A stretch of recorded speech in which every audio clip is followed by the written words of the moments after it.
Hi friends, कैसे हैं आप? आई होप बहुत अच्छे होंगे। तो स्टार्ट करते हैं हमारे सेशन को। और इस सेशन में हम जो करने वाले हैं वो है जो वीकली करंट अफेयर का ये हमारा सेशन है, जो पिछला संडे था उससे और इस सैटरडे तक, मतलब 15 सितंबर टू 22 सितंबर तक क्या क्या चर्चा में रहा, क्या क्या सुर्खियों में रहा, और उनमें से जो हमारे एग्जाम से रिलेटेड जो इम्पोर्टेंट क्वेश्चंस हैं अब उनका हम डिस्कशन करेंगे। टॉप 40 क्वेश्चंस हैं जो कि मेनली जो इन 7 दिनों में बहुत ज़्यादा डिस्कस में रहे और वो जो बहुत इंपॉर्टेंट हो जाते हैं हमारे एग्जाम के प्रोस्पेक्टिव से भी देखें तो सीधा स्टार्ट करते हैं। तो जो पहला क्वेश्चन है वो है, देश का एकमात्र टसर कीट प्रजनन केंद्र कहाँ खोला गया है? मतलब टसर कीट प्रजनन केंद्र, जो टसर कीट है वो जो सर्वोच्च गुणवत्ता वाला जो रेशम है उसका उत्पादन करता है, और इसका जो केंद्र है वो खोला गया है झारखंड के कुरजुली गांव में। किसके द्वारा? केंद्रीय रेशम बोर्ड एवं वस्त्र मंत्रालय की सहायता से ये खोला गया है, जो देश का क्या है, एकमात्र और पहला जो टसर कीट प्रजनन केंद्र है। इसके अलावा कुरजुली गांव झारखंड में खोला गया है। दूसरा जो क्वेश्चन है, निम्नलिखित में से किस वर्ष एक देश एक चुनाव आयोजित नहीं हुए थे? जो कि अभी सुर्खियों में बना हुआ है, वन नेशन वन इलेक्शन। तो वन नेशन वन इलेक्शन हाल पहले, मतलब अभी जो चर्चा में बना हुआ है, जो स्टार्टिंग में भी बहुत मतलब पहले के जो 2-3 चुनाव हुए थे उनमें ये मतलब कि विधानसभा और लोकसभा में एक साथ चुनाव का जो सिस्टम था वो चालू था।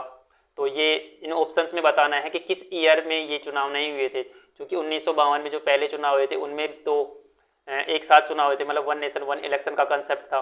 वहीं सेकंड चुनाव में 57 में और 1962 में भी ये कंसेप्ट था। लेकिन जो 1972 है ना, क्योंकि 3 बार ऐसा हुआ था, 1967 में नहीं हो पाया था ऐसा, क्योंकि अलग अलग विधानसभाओं में कुछ विधानसभाओं में पहले विघटित हो चुकी थी इसकी वजह से। इसलिए इसका जो सही आंसर है कि 1972, इन ऑप्शन में 1972 ऐसा ऑप्शन है जिस साल वन नेशन वन इलेक्शन से जो चुनाव नहीं हो पाए थे। इसके अलावा जो तीसरा इंपॉर्टेंट क्वेश्चन है, लंगर ट्रेन ऑफ इंडिया के नाम से किस ट्रेन को जाना जाता है? लंगर ट्रेन मतलब ऐसी ट्रेन है ये, इस ट्रेन में आप जाओगे तो आपको लंगर की सुविधा, वहाँ के जो कुछ लोग हैं वो उनको मतलब काफ़ी साल हो गए ये करते हुए कि आपको लंगर की सुविधा फ्री में देंगे। मतलब आप इस ट्रेन का नाम ही पड़ गया, उस ट्रेन का नाम लंगर ट्रेन ऑफ इंडिया। और इसका जो आंसर है वो है अमृतसर नांदेड़ एक्सप्रेस। अमृतसर नांदेड़ एक्सप्रेस को लंगर ट्रेन ऑफ इंडिया के नाम से जाना जाता है। चौथा है ब्रसेल्स डायमंड लीग। जो ब्रसेल्स में डायमंड लीग एक में जो नीरज चोपड़ा का स्थान कौन सा रहा? क्योंकि नीरज चोपड़ा का जो स्थान रहा, इसका जो आंसर है वो है सेकंड स्थान, क्योंकि जो फर्स्ट स्थान रहा था एडरसन पीटर का फर्स्ट स्थान रहा था, जिसने 87.87 मीटर का जैवलिन थ्रो फेंका था। और नीरज जो चोपड़ा थे हमारे देश के, उन्होंने 87.86 मीटर, मतलब कि एक सेंटीमीटर से उनसे पीछे थे, तो उनका सेकंड स्थान था। इसके अलावा जो नेक्स्ट क्वेश्चन है, क्वेश्चन नंबर 5, नंदा महोत्सव किस राज्य से संबंधित है? नंदा महोत्सव किस राज्य से संबंधित है? नंदा महोत्सव संबंधित है, आंसर है नैनीताल उत्तराखंड। मतलब ये जो महोत्सव मनाया गया था वो उत्तराखंड के नैनीताल मनाया गया था, और ये पिछले 123 सालों से मनाया जा रहा है। इसलिए ये बहुत इंपॉर्टेंट हो जाता है कि जो नंदा महोत्सव है किस राज्य से संबंधित है, वो है यूके उत्तराखंड, भारत का यूके उत्तराखंड से संबंधित है। अंतर्राष्ट्रीय लोक दिवस कब मनाया जाता है? अंतर्राष्ट्रीय लोक दिवस कब मनाया जाता है? अंतर्राष्ट्रीय लोक दिवस मनाया जाता है 15 सितंबर को। सी आंसर है इसका। इसके अलावा दुनिया की सबसे ऊंची इसमें गलत लिखा हो, बुद्ध की प्रतिमा, यहाँ पे बुद्ध प्रतिमा किस देश में है? सबसे ऊंची बुद्ध प्रतिमा, ऑप्शन है ए जापान, बी चीन, सी भारत और डी नेपाल। इसका सही आंसर है ए जापान। जो 5वीं सबसे बड़ी, जो वर्ल्ड की 5वीं सबसे बड़ी बुद्ध की प्रतिमा है जो जापान में है। और वैसे बुद्ध की तो पहली सबसे बड़ी, मतलब सबसे ऊंची जो प्रतिमा है बुद्ध की वो पहली है, मतलब इससे ऊंची बुद्ध की प्रतिमा नहीं है, सबसे ऊंची है। लेकिन अगर ओवरऑल जो ऊंची जो मूर्तियां हैं पूरे विश्व में, उनमें देखे तो ये 5वें नंबर पे आती है। आपको कमेंट सेक्शन में बताना है कि विश्व की सबसे ऊंची जो मूर्ति है ना वो कौन सी है, वो किसकी है और किस देश में है। आपको एक कमेंट सेक्शन में आंसर देना इसका। नेक्स्ट इसके बाद ये इसके बारे में कुछ है कि 1993 में बनी थी ये जो मूर्ति थी बुद्ध की सबसे ऊंची, और ये 120 मीटर ऊंचाई की इसकी हाइट 120 मीटर है। बुद्ध की प्रतिमा जापान में है। इसके अलावा जो नेक्स्ट क्वेश्चन है, हाल ही में किस राज्य के मुख्यमंत्री ने इस्तीफा दिया है? मतलब अभी चर्चा में चल रहा है तो आपको बताना है कि किस राज्य के मुख्यमंत्री ने हाल ही में इस्तीफा दिया है, क्योंकि बड़े चर्चित है, जिनको अभी अभी जेल से जमानत मिली थी, जमानत से आते ही उन्होंने अपना इस्तीफा दे दिया। तो वो है नई दिल्ली के जो मुख्यमंत्री है अरविंद केजरीवाल, इन्होंने अपना इस्तीफा दे दिया सीएम के पद से, क्योंकि दिल्ली में फरवरी 2025 में चुनाव होने वाले हैं। तो ये उनकी कोई चुनाव से रिलेटेड रणनीति मानो या जो भी, तो उन्होंने इस्तीफा दे दिया। उनकी जगह दिल्ली की नई सीएम बनी है, तो उनके बारे में हम आगे पढ़ेंगे। दिल्ली के पूर्व मुख्यमंत्री किस पार्टी से संबंधित थे? ये बड़ा आसान क्वेश्चन है, तो इस क्वेश्चन का आंसर बताओगे आप। दिल्ली के पूर्व मुख्यमंत्री किस पार्टी से संबंधित थे? आंसर है आम आदमी पार्टी। बीजेपी नहीं आएगा, कांग्रेस नहीं आएगा, क्योंकि इसमें आंसर आएगा आम आदमी पार्टी। आम आदमी पार्टी से संबंधित थे पूर्व मुख्यमंत्री, मतलब कि जो अरविंद केजरीवाल थे वो आम आदमी पार्टी से संबंधित थे। चूँकि इसके बाद जो नेक्स्ट क्वेश्चन है, question number 10, global navigation satellite system GNSS किससे संबंधित है? मतलब एक सरकार ने, जो नितिन गडकरी हैं, उन्होंने एक नया सिस्टम लॉन्च किया है जिसको बोलते हैं GNSS, global navigation satellite system. ये किस फील्ड से संबंधित है? इसरो से संबंधित ये फील्ड, मतलब इसरो से संबंधित है? ऑप्शन ए नहीं, इसरो से संबंधित नहीं है। खाद्य सुरक्षा से संबंधित नहीं, ये है टोल टैक्स से संबंधित। मतलब पहले जो टोल कलेक्ट करने की जो फास्टैग व्यवस्था थी उसकी जगह अब GNSS ये नया सिस्टम लाया जा रहा है कि आपको सैटेलाइट है, जो सैटेलाइट जो रहेगा ऊपर, जो सैटेलाइट रहेंगी उनसे आपकी गाड़ी को, जो भी गाड़ी अगर हाईवे पे चढ़ेगी तो उसको डिटेक्ट कर लिया जाएगा और उसका टोल उस हिसाब से कटेगा। शुरुआत में 20 किलोमीटर तक आपकी गाड़ी से कोई मतलब टोल वसूला नहीं जाएगा हाईवे पे जैसे ही चढ़ेगी। और इसकी एक खास बात ये है कि ये जो है GNSS होने वाला है, ये जो सिस्टम होगा ये आपकी गाड़ी जितना ट्रैवल करेगी हाईवे पे उसके हिसाब से टोल काटेगा। क्योंकि अब क्या है, एक टोल से दूसरे टोल तक ऐसे है, लेकिन ये जितना आपकी गाड़ी ट्रैवल करेगी हाईवे पे उस हिसाब से टोल काटेगा। स्टार्टिंग का जो 20 किलोमीटर होने वाला है वो बिल्कुल फ्री होने वाला है, फ्री ऑफ कॉस्ट होने वाला है। तो ये एक नई थी जो, और इसमें जो नेक्स्ट क्वेश्चन है, फास्टैग सिस्टम को किसके द्वारा रिप्लेस किया गया है? तो अभी अपने ऊपर भी जाना है, GNSS सिस्टम इसकी जगह रिप्लेस करेगा, मतलब फास्टैग को रिप्लेस करेगा ये। तो इसके बारे में अगर और भी बहुत जानकारी लेनी हो तो हमारे चैनल पे वीडियो बना हुआ है स्पेशल GNSS सिस्टम पे, फास्टैग पे। तो वन नेशन वन इलेक्शन के बारे में भी, मतलब बहुत से जो तो स्पेशल पढ़ना हो, बहुत ज़्यादा जानना हो तो चैनल पे विजिट करें, आपको वीडियो मिल जाएंगे, आप देख सकते हो। तो फास्टैग सिस्टम किसके द्वारा रिप्लेस किया गया? ग्लोबल नेविगेशन सैटेलाइट सिस्टम के द्वारा रिप्लेस कर दिया गया। मतलब रिप्लेस धीरे धीरे हो जाएगा, एकदम से जो इम्प्लीमेंट किया नहीं गया है। स्टार्टिंग में कुछ मतलब कुछ हाईवेज पर उन पर इसका वो चल रहा है, टेस्ट चल रहा है। इसके बाद में धीरे धीरे ये फास्टैग को पूर्ण तरीके से रिप्लेस कर देगा। नेक्स्ट क्वेश्चन है, क्वेश्चन नंबर 12, सबसे बड़े आकार एवं वजन की सब्जियों की प्रतियोगिता कहाँ आयोजित हुई है? ये 7 दिन के बीच में एक न्यूज़ है कि जो सब्जियां हैं उनके आकार के आधार पर और वजन के आधार पर सबसे बड़ी और सबसे ज़्यादा वजन किसका था, इस आधार पर एक प्रतियोगिता हुई। ये कहाँ हुई? तो इसका आंसर है ब्रिटेन में। इसका आंसर है ब्रिटेन में, ब्रिटेन UK, ब्रिटेन में जो है सब्जियों की प्रतियोगिता हुई। इसमें इससे जुड़े हुए कुछ फैक्ट देखो। इसमें जो विजेता रहा वो रहा प्याज, ऑनियन, प्याज। इसका वेट कितना था? 7.6 किलो का प्याज था। वहीं 18.8 kg का चुकंदर। और लंबाई की बात करें तो जो खीरा था 1 मीटर का खीरा, इसके विजेता रहे। इसके अलावा दुनिया का सबसे ऊंचा बेंजी जंपिंग प्लेटफॉर्म किस देश में स्थित है? मतलब कि वो एक ऊंचाई से जब आपके पूरे सेफ्टी के साथ आपको जंपिंग कराया जाता है, वो किस देश में स्थित है? सबसे ऊंचा, दुनिया का सबसे ऊंचा बेंजी जंपिंग प्लेटफॉर्म किस देश में स्थित है? Option A Brazil, Israel, Mexico, Iran. तो इसका आंसर है Iran. Iran is the right answer. बचे कुछ 3 जो हैं वो गलत हैं। ईरान की जो राजधानी है तेहरान, उसमें ये अवस्थित है, जो विश्व का सबसे ऊंचा बेंजी जंपिंग जो है। और ये कितने मीटर ऊंचा है? मतलब 280 मीटर की ऊंचाई से आपको कूदने के लिए जो बेंजी जंपिंग है, आपकी हिम्मत होनी चाहिए, आप कूदो जाके। तो ये सबसे ऊंचा है विश्व का, जो कि 280 मीटर का है। इसके अलावा जो नेक्स्ट क्वेश्चन है बहुत इंपॉर्टेंट क्वेश्चन है, बर्ड ऑफ द ईयर 2024 किसे घोषित किया गया है? मतलब 2024 का बर्ड ऑफ द ईयर किसे घोषित किया गया है? ऑप्शन है पीली आंख वाला पेंगुइन, सफ़ेद आँख वाला पेंगुइन और नीली आँख वाला पेंगुइन। आंसर है पीली आँख वाला पेंगुइन, इसको होइको बोलते हैं, होइको। तो ये जो आंसर होने वाला है पीली आँख वाला पेंगुइन, इसका सही आंसर है, बाकी गलत। इसको होइको नाम से भी जानते हैं। ये इसको बर्ड ऑफ द ईयर, मतलब 2024 का बर्ड ऑफ द ईयर की संज्ञा मिली है। इसके अलावा पीएम आवास योजना शहरी 1.0 मतलब जो पहली थी उसमें 51,000 कुछ ऐसे हाउसेस के साथ उसको समाप्त और दूसरी प्रारंभ कर दी गई 2.0। पीएम आवास शहरी योजना मतलब शहरी क्षेत्र में योजना, शहरी आवास योजना शहरी 2.0 की शुरुआत। इसकी शुरुआत आंसर है 17 सितंबर से हुई। 17 सितंबर को कुछ खास स्पेशल ये था कि हमारे पीएम प्रधानमंत्री का जन्मदिन था, उस दिन से स्टार्टिंग है इसकी। दिल्ली का नया मुख्यमंत्री किसे नियुक्त किया गया है?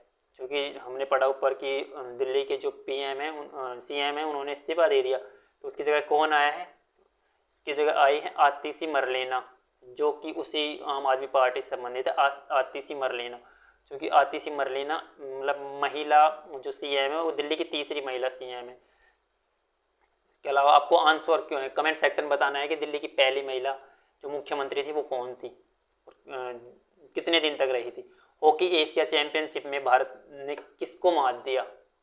मतलब कि एक एशियन चैंपियनशिप चल रही थी हॉकी की, उसमें भारत ने अभी चैंपियन रही है भारत, तो किसको हरा के भारत चैंपियन बनी है? आंसर है भारत ने चीन को हराकर 5वीं बार हॉकी चैंपियन बना है। आंसर है चीन को हराकर भारत एशिया चैंपियनशिप जो हॉकी वाली थी उसमें 5वीं बार एशिया चैंपियन बना है हॉकी टीम में। तो वन नेशन वन इलेक्शन के लिए क्वेश्चन नंबर 18 है, वो है वन नेशन वन इलेक्शन के लिए बनाई गई समिति के अध्यक्ष कौन थे? मतलब जो वन नेशन वन इलेक्शन ये प्रस्ताव लाने के लिए एक समिति बनाई गई थी, उस समिति ने अभी हाल ही में रिपोर्ट दी है। तो उस समिति के जो चेयरमैन है, जो अध्यक्ष कौन रहे? तो इसका आंसर है, चूँकि ये समिति बनाई गई थी हमारे जो पूर्व राष्ट्रपति है रामनाथ कोविंद, ये ऑप्शन जो रामनाथ कोविंद हमारे पूर्व जो राष्ट्रपति है उनके अध्यक्षता में बनाई गई थी ये समिति, और यही इनके अध्यक्ष है रामनाथ कोविंद। इसको कोविंद समिति के नाम से जानते थे, कोविंद समिति। कोविंद समिति का गठन कब किया गया था? कोविंद समिति का गठन कब किया गया था? कोविंद समिति का गठन आंसर है इसका, कोविंद समिति गठन किया गया है बी आंसर, मतलब 2 सितंबर 2023 को, मतलब 2 सितंबर 2023 को कोविंद समिति, जिसके अध्यक्ष कौन है अभी हमने जाना, जो हमारे पूर्व राष्ट्रपति है रामनाथ कोविंद, वे हैं। और इस समिति ने अपनी जो रिपोर्ट दी है वो 191 दिन के बाद, मतलब 191 दिन पे इन्होंने जो सिफारिश करनी थी, जो खोज करनी थी, वो करने के बाद 191 दिन के बाद, मतलब कि अभी 26 मार्च 2024 को जो वर्तमान जो राष्ट्रपति हैं हमारी द्रौपदी मुर्मू जी को ये रिपोर्ट सौंपी थी। इस रिपोर्ट में कितने पेजों की रिपोर्ट थी? 18,626 पेजों की रिपोर्ट थी वन नेशन वन इलेक्शन के ऊपर। और भी ज़्यादा ब्रीफ में इसके बारे में जानना हो तो आप चैनल पे जाइए, हमारे चैनल को सब्सक्राइब करके आप उस पर विजिट कर सकते हैं। उस पर आपको ब्रीफ में A to Z किसमें क्या कमियां थी, क्या सिफारिशें की गई, क्या पक्ष में तर्क थे, क्या विपक्ष में तर्क है, क्या वन नेशन वन इलेक्शन बनेगा या लागू होगा या नहीं, बहुत कुछ बताया गया। तो इसके बाद जो नेक्स्ट क्वेश्चन होता है हमारा वो है, जो नेक्स्ट इंपॉर्टेंट क्वेश्चन वो है 20 नंबर का क्वेश्चन। एशिया का पहला RTO म्यूजियम, RTO म्यूजियम कहाँ से, सॉरी RTO, ये टाइपिंग मिस्टेक है, इसको बोलते हैं आर्कियो म्यूजिक है। आर्कियो मतलब कि तो खनन है होगा, खनन वगैरह करेंगे, जो भी पुरातात्विक ऐसे अवशेष मिलते हैं जिनको म्यूजियम में रखा जाता है। तो एशिया का पहला मतलब सबसे बड़ा जो आर्कियो म्यूजिक है वो कहाँ बनने जा रहा है? तो इसका आंसर है वडनगर गुजरात। वडनगर की एक खास बात की, जो हमारे PM है, PM का जो गाँव है, गाँव मानो जो PM का निवास स्थल, मतलब उनकी जन्मभूमि वडनगर गुजरात में ये बनने जा रहा है एशिया का सबसे बड़ा। इसका 90% काम पूरा हो चुका है। अभी जो न्यूज इससे रिलेटेड थी इसका 90% काम हो चुका है। जो आर्कियो म्यूजियम है एशिया का सबसे बड़ा। NPS वात्सल्य योजना क्या है? NPS वात्सल्य योजना बच्चों के लिए पेंशन योजना, क्योंकि ऑप्शन है वृद्धों के लिए पेंशन योजना, बच्चों के लिए पेंशन योजना, युवाओं के लिए, और इनमें से कोई नहीं। तो इसका जो आंसर है वो है बच्चों के लिए पेंशन योजना आंसर है। अब इसके बारे में चूँकि NPS की फुल फॉर्म क्या होती है? नेशनल पेंशन स्कीम, मतलब कि नेशनल पेंशन योजना है ये, राष्ट्रीय पेंशन योजना। क्योंकि NPS जो स्कीम थी वो सभी के लिए थी, मतलब बच्चों के लिए थी 18 से बड़े उम्र के, फिर जो सरकारी जॉब में थे, जिनके एक पेंशन के रूप में आप स्टेबल कुछ जमा कराना होता है। लेकिन ये जो NPS वात्सल्य योजना है इसमें आपको ईयरली ईयरली बेस पे अपने बच्चे के नाम जो 18 से कम उम्र के होंगे, 3 साल से 18 से कम उम्र के बच्चों के नाम आप इस वात्सल्य योजना में आप रजिस्ट्रेशन करो। आप जो नज़दीकी आपका बैंक होगा, जो पोस्ट ऑफिस होगा, उसमें आप जाके आपको करना क्या रहेगा इसमें कि कम से कम मिनिमम आप 1000 रुपये आपको उसमें इन्वेस्ट करने होंगे। इस योजना के तहत आपको देने होंगे कम से कम 1000 रुपये 1 साल के, और मैक्सिमम कितने दोगे वो आप पे डिपेंड करेगा। मैक्सिमम की कोई लिमिट नहीं है। तो ये पी एफ उसके बाद जो 18 साल हो जाएंगे उसके बाद में आप उसको निकाल सकते हो। मतलब एक पेंशन बन जाएगी कि आपको बच्चे को ईयरली एक निश्चित कॉस्ट मिलती रहेगी। इससे पहले आप नहीं निकाल सकते इसमें। तो ये PNPS वात्सल्य योजना है। पहले क्वेश्चन, नेक्स्ट क्वेश्चन नंबर 22। पहले तेजस विमान उड़ाने वाले पहले तेजस विमान उड़ाने वाली महिला कौन थी? पहली महिला थी तेजस विमान उड़ाने वाली, वो महिला कौन है? मतलब हाल ही में तेजस जो विमान है हमारा, उसको उड़ाने में एक महिला ने उड़ाया, उसका नाम क्या है? मोहना सिंह ए, बी ऑप्शन है मीनाक्षी पटेल, सी अनुष्का सिंह, डी उसका शर्मा आंसर। इसका आंसर है ए, मोहना सिंह। तो ये है जो मोहना सिंह जो है उन्होंने हाल ही में जो तेजस विमान को उड़ाया, मतलब जो भारत की पहली महिला थी तेजस विमान उड़ाने वाली। नेक्स्ट क्वेश्चन है 23। बांसखेड़ा पार्क किस नदी के किनारे स्थित है? बांसखेड़ा पार्क किस नदी के किनारे अवस्थित है? ऑप्शन है गंगा नदी, नर्मदा नदी, बी, सी ऑप्शन है यमुना नदी, डी है कावेरी नदी।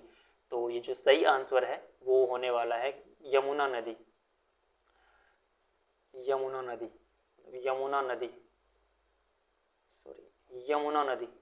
नदी पर बांसखेड़ा पार्क स्थित है, जो कि दिल्ली NCR में स्थित है। चूँकि यमुना नदी दिल्ली NCR मतलब दिल्ली NCR में है, तो उसके तट पे स्थित है बांसखेड़ा पार्क, जहाँ बांस के स्ट्रक्चर हैं, जो कि विजिट के लिए अच्छा स्थल है, पर्यटन के लिए। नेक्स्ट क्वेश्चन है जो सुर्खियों में रहा, इंपॉर्टेंट क्वेश्चन रहा। मदिरा नदी किस नदी की सबसे बड़ी सहायक नदी है? मतलब कि मदिरा जो नदी है वो किस नदी की सहायक नदी है? आंसर क्वेश्चन ऑप्शन जो है, एक है नील नदी, बी गंगा नदी, सी अमेजन नदी, डी यमुना नदी। तो इसका आंसर जो होने वाला है वो है अमेजन नदी। अमेजन नदी इसका आंसर है। अमेजन जो नदी है जो दक्षिण अमेरिका है उसकी सबसे बड़ी नदी है, उसकी जो सबसे बड़ी नदी उसकी एक सहायिका नदी है मदिरा नदी। चूँकि ये सुर्खियों में इसलिए थी क्योंकि हाल ही में जो अमेजन है उसमें ये जो मदिरा नदी है, और इनमें मतलब सूखे की स्थिति बनी हुई है कि जो अभी तक जो सबसे ज़्यादा सूखा, मतलब जितना इनमें पानी होना चाहिए था उससे बहुत कम पानी का स्तर है, मतलब बहुत ज़्यादा सूखे की स्थिति है। नेक्स्ट क्वेश्चन है, हाल ही में 12 साल में खिले जो नील कुरुंजी फूल का संबंध किससे? मतलब कि एक फूल है जो कि केवल जो 12 साल में एक बार खिलता है। क्योंकि ये पर्यावरण का क्वेश्चन हो सकता है जनरल साइंस में, तो उसका फूल का नाम क्या है? पहले उस फूल का नाम देख ले। तो देखो, नील कुरुंजी फूल जो 12 साल में एक बार खिलता है, तो इसका संबंध निम्नलिखित में से किससे है? हिमालय की पहाड़ियों से? आंसर नहीं, हिमालय की पहाड़ियों से नहीं है। दक्कन के पठार से? नहीं। गंगा के मैदान से? नहीं। इसका जो संबंध है नीलगिरी की पहाड़ी से, क्योंकि जो नीलगिरी की पहाड़ी है ना उसका नाम ही इस फूल के बेस पे रखा गया है कि नीलगिरी की पहाड़ी, नील कुरुंजी फूल, तो इसी के बेस पे इसको रखा गया। और ये फूल है जो किन किन स्टेट्स में, मतलब तमिलनाडु में, कर्नाटक, केरला में खिलता है, मतलब वहाँ की पहाड़ियों पे, चूँकि वैसे नीलगिरी के पास में उन पहाड़ी क्षेत्र पाए जाते हैं तो उनमें खिलता है। और ये जो मतलब 1300 से 2400 मीटर की जो हाइट होगी ना उस पर ये फूल खिलते हैं, और 12 साल में एक बार खुलता है ये फूल, इसलिए इसकी अलग ही महत्ता है, नील कुरुंजी फूल। इसके अलावा जो नेक्स्ट क्वेश्चन होने वाला है वो है 26 नंबर क्वेश्चन। अमेरिका की किस स्पेस कंपनी ने स्पेस बॉल का सफल परीक्षण किया है? क्योंकि स्पेस बॉल है क्या? स्पेस बॉल वो है कि उन्होंने एक स्पेस के टाइप ऐसी बॉल टाइप में बनाया है जिसको कुछ दूर छोड़ने के बाद अंतरिक्ष में, चाहे वो रॉकेट से छोड़े या वायुयान से, उसके बाद वो अंतरिक्ष में 12 से 13 किलोमीटर जहाँ तक वायुमंडल है वहाँ तक जाके वो वापसी आराम से लैंड कर सकता है। उसके घूमने के लिए, विजिट के लिए, पर्यटन के दृष्टि से बहुत अच्छा होने वाला है। इसका सफल परीक्षण किया है। तो वो कंपनी कौन सी थी? वो अमेरिका की कंपनी थी, उसका नाम है स्पेस प्रोस्पेक्टिव। ये जो कंपनी थी इसने इसका सफल परीक्षण किया है स्पेस बॉल का। और इसका जो टिकट होने वाला है वो समथिंग अबाउट, अगर आपको पर्यटन पे जाना है तो इसका समथिंग अबाउट 1 करोड़ की समथिंग आपको इसका टिकट मिलने वाला है। जल्दी ही ये सुविधा वो स्टार्ट करने वाले हैं कि आप स्पेस में जा सकते हो, उस बॉल में बैठ के घूम सकते हो मतलब। इसके अलावा जो नेक्स्ट क्वेश्चन है, हाल ही में किस देश में ईवी जो इलेक्ट्रॉनिक व्हीकल्स गाड़ियों के इस्तेमाल में प्रथम स्थान लाए? हाँ, प्रथम मतलब जो रैंक की बात करें तो पर फर्स्ट स्थान पे कौन है जिन्होंने, जहाँ पे सबसे ज़्यादा गाड़ियाँ सबसे ज़्यादा इलेक्ट्रिक गाड़ियों का उपयोग किया जाता है, वो है ए नॉर्वे, बी स्वीडन, सी चीन और डी फिनलैंड।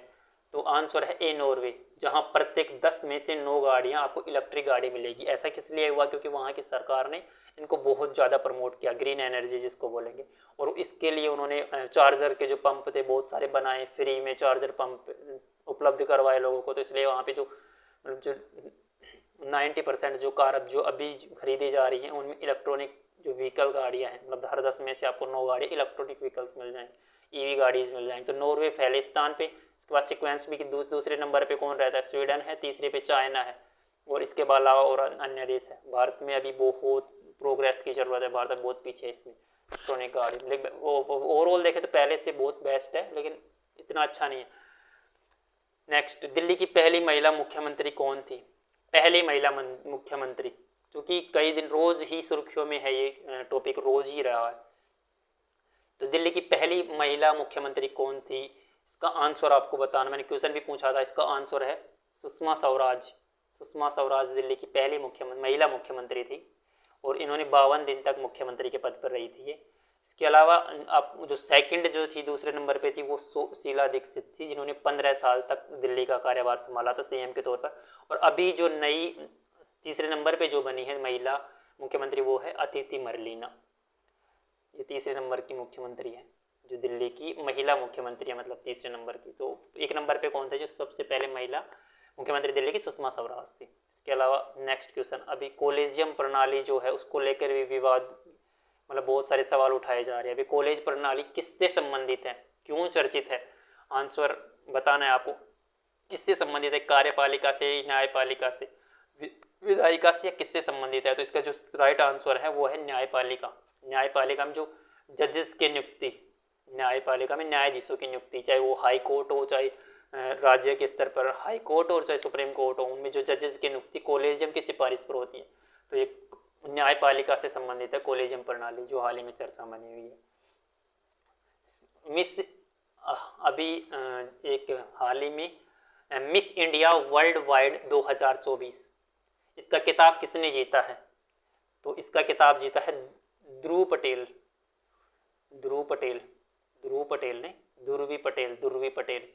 ने इसका खिताब जीता है। ध्रुवी पटेल जो इंडियन मूल की है और अमेरिका में कंप्यूटर साइंस की स्टूडेंट है।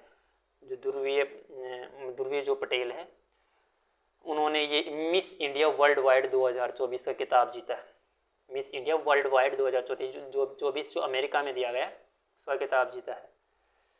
जो मालविका शर्मा थी, मालविका शर्मा जो सेकंड नंबर पे रही है, एक नंबर पे ध्रुवी पटेल। हाल ही में चर्चा में बना एनिमल पर्सोना या फरीज किस जो शब्द है वो किससे संबंधित है? का संबंध किससे?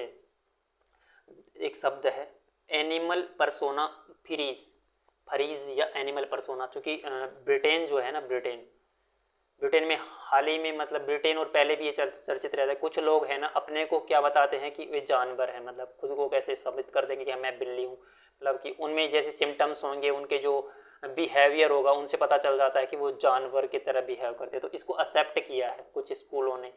तो ये जो एनिमल पर्सोना है वो किससे संबंधित है? वो खुद को जानवर मानने से संबंधित है। ये सब एनिमल पर्सोना या फिर फरीज भी बोलते हैं इसको, फरीज, एनिमल पर्सोना फरीज, इससे संबंधित जो कि चर्चा में है, जो ब्रिटेन में चर्चित है, हाल ही में ब्रिटेन में चर्चित। क्वेश्चन नंबर 32 पे बात करें तो जो नेक्स्ट क्वेश्चन है वो है 2024 के अंत तक भेजे जाने वाले जो गगनयान मिशन है, निम्नलिखित में से कौन शामिल नहीं है? मतलब कि जो सोमनाथ जी हैं इसरो के चीफ, उन्होंने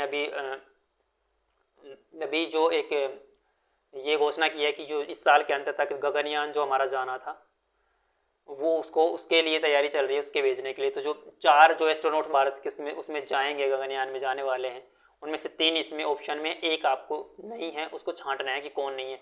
क्योंकि आंसर है ए प्रशांत नायर, बी अंगद प्रताप, सी अजीत कृष्णन, और जो डी है राकेश सिंह। तो इसका जो आंसर है, जो राकेश सिंह है ना, ये नहीं है, उसकी जगह है शुभांशु शुक्ला। जो चौथा एस्ट्रोनॉट है जो मतलब वहाँ पे जाएगा, अंतरिक्ष में जाएगा भारत की तरफ से गगनयान मिशन के तहत। तो एक प्रशांत नायर, अंगद प्रताप, अजित कृष्णन और शुभांशु शुक्ला, ये इसका सही आंसर। क्वेश्चन के हिसाब से राकेश सिंह ये नहीं जाएगा। क्वेश्चन, नेक्स्ट क्वेश्चन की बात करें तो हाल ही में प्रधानमंत्री ने, भारत के जो प्रधानमंत्री ने किस देश की 3 दिवसीय यात्रा पर है, मतलब कि जो पीएम है हमारे नरेंद्र मोदी जी, वो यात्रा पे गए हुए हैं, वो किस देश के पे गए हुए हैं, 3 दिवसीय यात्रा है, तो वो गए हुए हैं अमेरिका की यात्रा पे, जो कि वहाँ पे क्वाड का समझौता होने वाला है। क्वाड का समझौता और तो अमेरिका से कुछ द्विपक्षीय वार्ताएं भी हो जाएंगी। तो अमेरिका पे 3 दिवसीय यात्रा पे गए हुए हैं। इससे पहले वो गए थे सिंगापुर और ब्रुनेई में गए थे। दुनिया की अभी जो नेक्स्ट क्वेश्चन है वो दुनिया की पहली 6ठी पीढ़ी का वायुयान किस देश ने लॉन्च किया? पहला, मतलब अभी तक 5th जनरेशन के आपको वायु एयरक्राफ्ट बहुत अलग अलग देशों ने बनाए हैं 5th जनरेशन के बहुत, लेकिन भारत के पास अभी 5th जनरेशन का एयरक्राफ्ट भी नहीं है। मतलब कि एक फैक्चुअल, भारत के पास 5th जनरेशन का अभी तक तो वर्तमान तक तो एक भी एयरक्राफ्ट नहीं है 5th का भी, मतलब 4th जनरेशन की एयरक्राफ्ट है भारत के पास अभी। और चूँकि अमेरिका है, अमेरिका ने अभी हाल ही में कुछ अभी 1-2 दिन में हाल ही मतलब आज ही कितने तारीख को, 21 तारीख, कल 21 तारीख को है ना, उन्होंने एक 6ठी पीढ़ी का जो वायुयान है जिसका नाम होने वाला है, अभी नेक्स्ट आगे जानेंगे हम, उसको लॉन्च किया है। तो 6ठी पीढ़ी का है, चूँकि भारत अभी जी रहा है 4th पीढ़ी के एयरक्राफ्ट के साथ, यहाँ पे 6ठी का जो पहला एयरक्राफ्ट है 6ठी पीढ़ी का 6th जनरेशन का, वो अमेरिका के द्वारा लॉन्च किया गया और उसका नाम होने वाला, ये देखो ये आ गया। परमाणु बॉम्बर B-21 विमान का संबंध किस पीढ़ी से है? इसका नाम है परमाणु बॉम्बर B-21। बॉम्बर B-21 ये अमेरिका के द्वारा जो 6th जनरेशन है, 6ठी पीढ़ी का जो वायुयान है, वो 6th जनरेशन की जो पीढ़ी है वो अमेरिका के द्वारा अभी लॉन्च किया गया है, वो भी लॉन्च किया गया है और अमेरिका की जो वायुसेना है उसके द्वारा इसका परीक्षण किया गया सैपल। तो आपको बताना है कि जो आपको 2 एग्जाम्पल बताने हैं जो 5th जनरेशन एयरक्राफ्ट के हैं, और 2 एग्जाम्पल बताने 4th जनरेशन की एयरक्राफ्ट जो भी 4th जनरेशन की और भारत में फेमस है। चूँकि इस साल का जो एग्जाम था 2024 का जो यूपीएससी का, उसमें भी पूछा गया था कि भारत के पास ऐसा कौन सा, 4 ऑप्शन थे उसमें दे रखा था कि कौन सा एयरक्राफ्ट 5th जनरेशन का है, भारत का है, लेकिन उसका आंसर मतलब उसमें एक भी भारत के पास अभी तक 5th जनरेशन का एयरक्राफ्ट नहीं है, जबकि जो अमेरिका ने अभी 6th जनरेशन का एयरक्राफ्ट भी लॉन्च कर दिया, अमेरिका द्वारा विकसित जो पहला विमान है ये। नेक्स्ट क्वेश्चन जो चर्चा का विषय रहा, जो इम्पोर्टेंट रहा, वो है सिंधु नदी समझौते की बैठक होने वाली थी भारत और पाकिस्तान, जो कि भारत ने कुछ कंडीशंस रखी हैं बदलाव के लिए, क्योंकि कंडीशंस जैसे एक जनसंख्या बढ़ती हुई, आतंकवाद और कई ऐसे रीजन थे जिनके बारे में पाकिस्तान के सामने कुछ कंडीशंस थी जिनके लिए कई बार नोटिस भी भेजे, लेकिन उन्होंने कोई रेस्पॉन्ड नहीं दिया। इसलिए सिंधु नदी जो समझौता होने वाला था उसकी जो बैठक थी उसमें भारत ने भी हिस्सा नहीं लिया, भारत की तरफ से कोई रेस्पॉन्ड नहीं है। तो ये किस किस देश के बीच हुआ था और कब हुआ था? सिंधु नदी समझौता ये ऑप्शन है चीन एवं भारत के बीच, पाकिस्तान और भारत के बीच, अफगानिस्तान और भारत के बीच, भारत और बांग्लादेश के बीच। तो इसका आंसर अभी मैंने बता ही दिया कि 1960 में समझौता हुआ था, डब्ल्यू बैंक की मध्यस्थता में, मतलब वर्ल्ड बैंक इसकी देख रेख में ये समझौता हुआ था भारत और पाकिस्तान के बीच में, भारत और पाकिस्तान के बीच में ये समझौता हुआ था, सिंधु नदी समझौता। इसका जो 20% पानी है वो भारत के पास रहता है 3 नदियों का, और 80% जो पानी है वो पाकिस्तान में जाता है। तो आपको बताना है कि वे कौन सी 3 नदियां हैं जिनका पानी भारत के पास रहता है। नेक्स्ट क्वेश्चन जो भी चर्चा में बना हुआ है कुछ दिन से, कि जो मंदिर है, किस मंदिर में प्रसाद में पशु के चर्बी मिलने की वजह से विवादों में घिरा हुआ है? काफ़ी दिन हो गए इसको चलते हुए, चूँकि एक अच्छा मंदिर जो विश्व भारत का जो प्रसिद्ध मंदिरों में से है, जहाँ से मतलब कि विवादों में इसलिए बना हुआ है कि वहाँ के जो पुजारी हैं वो इनका प्रसाद बनाते हैं, उस प्रसाद में ये शिकायत मिली है कि उन्होंने मतलब पशुओं की जो सुअर होता है ना उसकी चर्बी से जो ऑयल वगैरह मतलब उसका यूज़ किया है प्रसाद में, ऐसा यूज़ करते हैं, ये है। तो वो उस मंदिर का नाम है, एक आपको बताना है उस मंदिर का नाम है तिरुपति मंदिर, जो आंध्र प्रदेश में। और इसलिए चूँकि ज़्यादा विवादों में है कि इस मंदिर से अलग अलग मंदिर, जैसे राम मंदिर बना था तो उसके लिए भी यहाँ से प्रसाद भेजा गया था, तो बहुत से इसलिए विवादों में है क्योंकि यहाँ पे कुछ बचत के लिए पुजारी कुछ कटौती के लिए कुछ पैसे कम हो जाएँ, कुछ पैसे बच जाएँ, इसके लिए उसमें सुअर का मांस मिला देते। ऐसी जब न्यूज सुर्खियों में इस पर जाँच पड़ताल अभी चल रही है। तिरुपति मंदिर आंध्र प्रदेश। अब जो नेक्स्ट क्वेश्चन होने वाला है वो क्वाड शिखर सम्मेलन, क्वाड शिखर सम्मेलन होने वाला है कहाँ पे, 2024 में। इसकी मेज़बानी कौन कर रहा है, जो अभी हाल ही में 21 सितंबर को होने वाला है, 21 सितंबर को जो स्टार्ट है। तो इसकी मेज़बानी कौन कर रहा है, इसके ऑस्ट्रेलिया, भारत, अमेरिका और जापान। तो इसकी मेज़बानी कर रहा है कौन, इसके अमेरिका इसकी मेज़बानी कर रहा है, जो कि हमारे जो पीएम है अमेरिका जा भी चुके हैं इसके लिए। वो 3 दिवसीय दौरा और क्वाड के लिए, और कुछ क्वाड का समझौता भी बन चुका है। क्वाड क्या है, क्वाड जो इंडो पैसिफिक क्षेत्र है उसमें रणनीतिक सुरक्षा संबंध में 4 कंट्रीज है, इसमें एक ऑस्ट्रेलिया, भारत, अमेरिका और जापान, 4 कंट्री भी 2007 में संगठन बना था। क्योंकि 2008 में ऑस्ट्रेलिया इससे अलग हो गया था, तो कुछ दिनों के लिए, बहुत दिनों के लिए मतलब ये रुक गया था, लेकिन वैसे 2017-18 में ये पुनः जीवित हो गया। तो इसमें 4 कंट्रीज है, ऑस्ट्रेलिया, भारत, अमेरिका और जापान। 2007 में बना, इंडो पैसिफिक क्षेत्र में, मतलब चीन को काउंटर करने के लिए और जो भी और रणनीतिक सुरक्षा संवाद के लिए। तो अभी जो 2024 किसकी मेज़बानी कर रहा है, अमेरिका। इस क्वेश्चन का आंसर है सी, अमेरिका। अमेरिका इसकी मेज़बानी कर रहा है क्वाड सम्मेलन। जो नेक्स्ट क्वेश्चन होने वाला है हमारा, हाल ही में भारत का किस देश की सेवा के साथ मतलब जो युद्ध अभ्यास चल रहा है, राजस्थान की बाड़मेर में युद्ध अभ्यास चल रहा है। इसमें गलती से एक ब्लास्ट भी हो गया था जिसमें कुछ सैनिक घायल हो गए। तो ये युद्ध अभ्यास चल रहा है, किस देश के साथ चल रहा है, रूस, अमेरिका, ब्रिटेन और जापान। तो इसका आंसर है अमेरिका के साथ। अमेरिका के साथ ये युद्ध अभ्यास चल रहा है भारत और अमेरिका की सेना के बीच में बाड़मेर में। तो ये सुर्खियों में। इसकी जो लास्ट क्वेश्चन जो हमारा आज का है वो है, भारत में कॉलेजियम सिस्टम कब लागू हुआ, क्योंकि इस पर नए नए आर्टिकल, नए नए न्यूज़ अभी बढ़ते जा रहे हैं। तो जो कॉलेजियम सिस्टम है भारत में कब लागू हुआ, ए 1992, बी 1994, 1993 93, 95 1995 में, डी। इसका सही आंसर है सी 1993 में। न्यायाधीशों की नियुक्ति एवं स्थानांतरण की एक प्रणाली है। जो कॉलेजियम सिस्टम है वो हाई कोर्ट और सुप्रीम कोर्ट में न्यायाधीशों की नियुक्ति, और यदि एक से दूसरे अगर सुप्रीम कोर्ट में ट्रांसफर करना उससे, इसका नेतृत्व भारत के मुख्य न्यायाधीश CJI। आपको कमेंट सेक्शन में बताना है कि हाल ही में जो भारत के मुख्य न्यायमूर्ति है ना, वो उनका नाम क्या है, वो कौन है, का जो बहुत फेमस है। और सुप्रीम कोर्ट में 4 वरिष्ठतम न्यायाधीश, मतलब इसमें एक तो CJI होता है, एक तो CJI chief justice of India, plus इसके अलावा 4 सुप्रीम कोर्ट के जो वरिष्ठतम, जो जिनकी उम्र बहुत ज़्यादा हो चुकी है, जो एज में जो वरिष्ठतम है, वो काम करते हुए काफ़ी दिन हो गए, वो 4 सुप्रीम कोर्ट के वरिष्ठतम और एक CJI, इनका एक समूह होता है, इसको कॉलेजियम बोलते हैं। और इसकी स्थापना 1993 में सुप्रीम कोर्ट के द्वारा एक केस था SP गुप्ता बनाम भारत संघ के मामले में की गई थी। SP गुप्ता बनाम भारत संघ के मामले की जो न्यायाधीशों की नियुक्ति होगी कॉलेजियम सिस्टम के अनुसार होगी। तो ये कॉलेजियम सिस्टम था। तो ये ओवरऑल हमारे 14 क्वेश्चंस थे जो इस वीक में इम्पोर्टेंट है, जो बहुत इंपॉर्टेंट होने वाले हैं। मतलब सबसे मेनली बात ये है कि चूँकि सुर्खियों में बहुत सी न्यूज़ रहते हैं जो कि जिनसे क्वेश्चन बनाए जा सकते हैं एग्जाम की दृष्टि से, वो हमने एक A to Z हमने कोशिश की है कि कोई भी क्वेश्चन ना हटाए, एक भी क्वेश्चन एक भी डायमेंशन से छूटे ना। तो ये क्वेश्चन बहुत इंपॉर्टेंट होने वाले हैं। तो उम्मीद करते हैं कि आपको ये क्वेश्चन समझ आए होंगे। और ये जो वीडियो का जो PDF है वो आपके हमारे टेलीग्राम जो ग्रुप है उसकी लिंक हम डिस्क्रिप्शन में डाल देंगे, उसमें मिल जाएगी ये जो PDF है इस वीडियो की। इसके अलावा जो नेक्स्ट वीडियो मिलते हैं नेक्स्ट वीक में कुछ ऐसे कुछ इंपॉर्टेंट क्वेश्चंस के साथ हम एनालिसिस करेंगे आपके लिए। तो मिलते हैं नेक्स्ट वीडियो में, तब तक के लिए आप वीडियो को लाइक, चैनल को सब्सक्राइब करना ना भूलना। धन्यवाद। जय हिंद।